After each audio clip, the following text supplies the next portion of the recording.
Hi, thanks for being with me today. I'm Jeff Stark, Director of the Life Enrichment Christian Counseling Center and staff counselor with John Applegate and Associates in the Philadelphia and Delaware Valley area.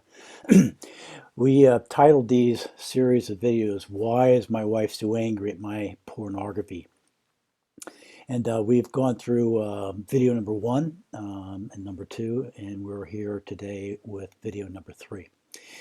The first reason we talked about why a wife would be so hurt and upset and angry at her husband's use of pornography and masturbation is because in order for a man to do that, what he's doing is downloading, looking at, observing, searching out pictures or videos of other naked women other than the wife.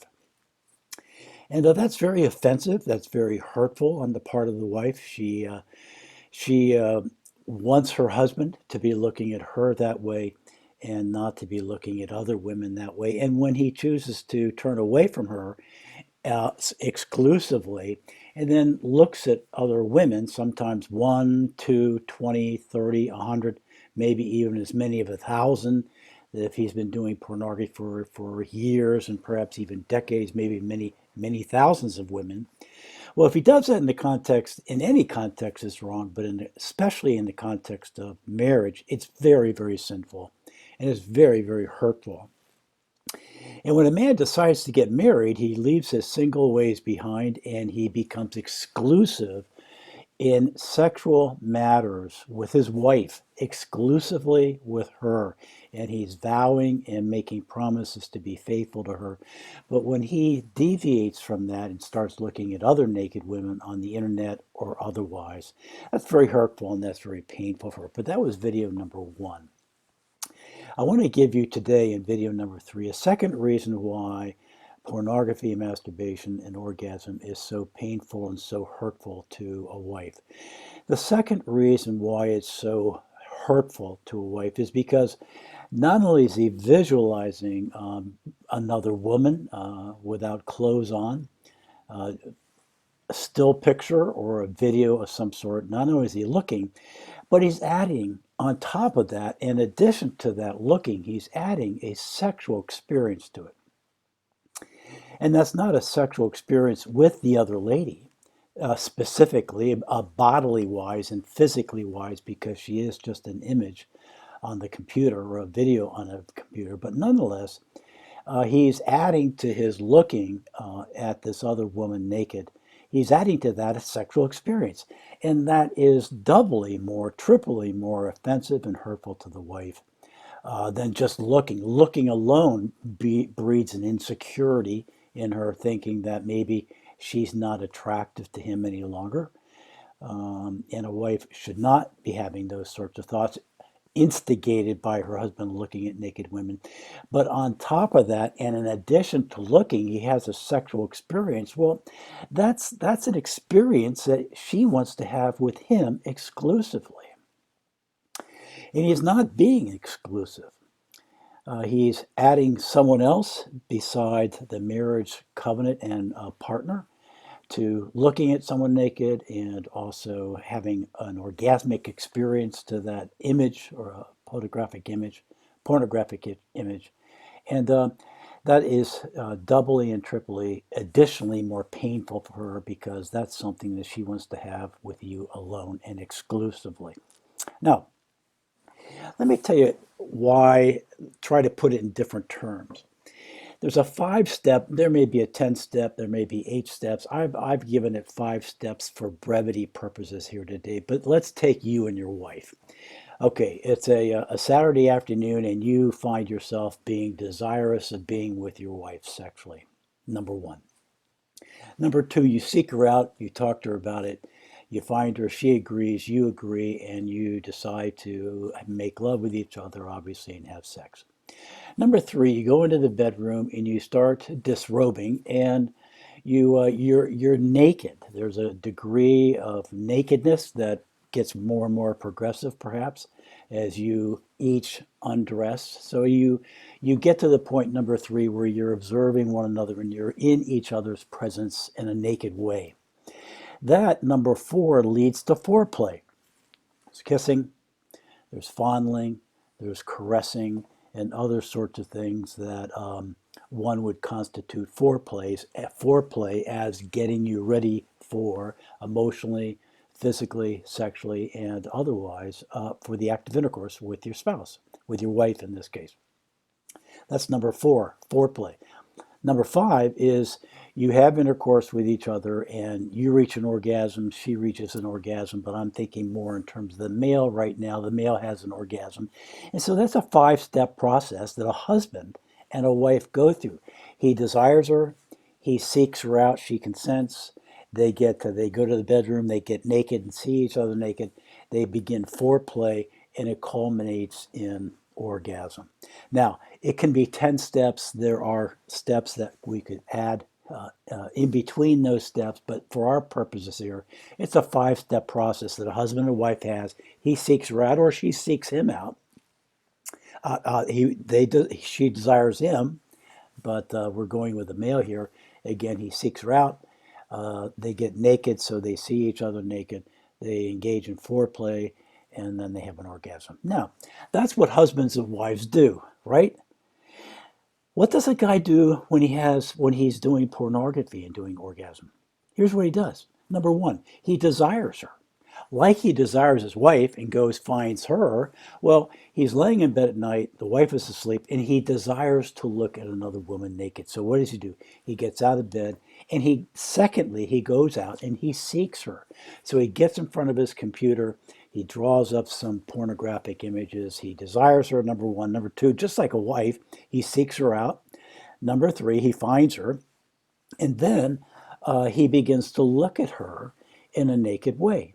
She's obviously naked to some degree. She's either a still photograph of nakedness or there's a video of nudity as well. But nonetheless, like a wife, he not only, number one, desires her, number two, he not only seeks her out, but number three, like a wife, he now begins to look at the nakedness that the other woman is bringing to him. Number four, what does the husband do and the wife do? Well, they begin to engage in foreplay. But what's the guy doing when he's watching a video or looking at a naked woman on the intercourse on the computer rather? What's he doing? Well, he begins to engage in foreplay too, just like he would with his wife. What foreplay look like in that context is that he unzippers his pants. He too gets naked now. So now it's a mutual nakedness like marriage, but now she's naked, he's naked, and he begins to engage in foreplay. And what does that mean? That means he begins to fondle himself. He fondles himself. If he hasn't already, he begins to get an erection, just like he would with his wife. As his wife would maybe fondle him, and he would get an erection, he's fondling himself and getting erections. So he's engaging in foreplay just like he would with his wife. And then, just like he would with his wife, he reaches an orgasm. So, in those five steps that are exclusively for husband and wife, desiring her, seeking out your wife, looking and being naked with each other, engaging in foreplay, and reaching orgasm, it's the same thing that's taking place when a man does pornography. He desires her, he seeks her out by going to the computer, he's looking at her naked as well. He then gets naked. Number four, he begins to engage in foreplay by arousing himself, fondling himself. And then, just like with the wife, he has an orgasm. Now, he doesn't have an orgasm with a wife, but he is having a sexual experience with a nude woman as he is nude, just like he would with his wife. And so that's why a wife is hurt and upset and with her husband when he engages in this because he's doing something almost identical with another woman that he would be doing with her and that she expects him to do exclusively with her. So, how's a wife to feel about that? This is why she's hurt. This is why we call it affair-like. Because it is very much affair-like. It's adultery-like. Seeking out, desiring, seeking out, getting naked with another woman, having foreplay with another woman, having sex with another woman. What do we call that with a wife? That would be adultery. But when you do it in pornographic way, it's still sexual immorality because you're lusting after that image on the computer. And then the wife feels as though you having done that rightfully feels as though that you have been unfaithful to her and you've abandoned her and you've betrayed her for another woman. That's not an exaggeration, men. That is not an exaggeration for a wife to feel that you have been unfaithful to her, that you have abandoned her, and that you have betrayed her as you have desired another woman, sought her out, looked at her naked wise. You've become naked. You engage in foreplay. You have a sexual experience in view of her and close to her in her own particular nakedness.